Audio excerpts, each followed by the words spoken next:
Le prédicateur David Roper racontait qu'un pasteur était préoccupé par l'absence d'un homme qui venait habituellement adorer au service de culte. Après quelques semaines, il a décidé de lui rendre visite. Quand le pasteur est arrivé à la maison de cet homme, il l'a trouvé seul, assis devant une cheminée. Le pasteur a pris une chaise et s'est assis à côté de l'homme. Mais après son salut initial, il n'a plus rien dit. Ils restèrent assis en silence pendant quelques minutes tandis que le pasteur regardait les flammes dans la cheminée. Alors, il a pris les tenailles et a soigneusement pris un charbon brûlant des flammes. Il l'a mis de côté. Il se rassit dans sa chaise, toujours en silence. Son hôte observa dans une réflexion silencieuse alors que la braise commençait à s'affaiblir et s'éteignit. Peu de temps après, elle était froide et sans vie. Le pasteur regarda sa montre et dit qu'il devait partir, mais avant cela, il prit la braise froide et la remit au feu.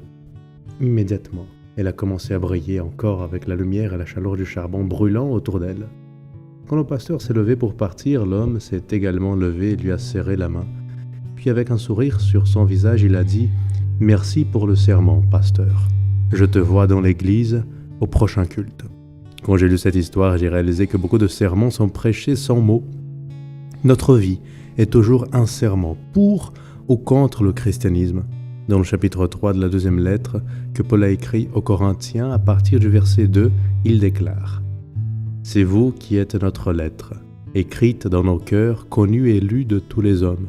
Vous êtes manifestement une lettre de Christ, écrite par notre ministère, non avec de l'encre, mais avec l'Esprit du Dieu vivant, non sur des tables de pierre, mais sur des tables de chair, sur les cœurs. » Intéressant comme Paul nous rappelle que les chrétiens sont des lettres qui sont lues par les gens autour d'eux.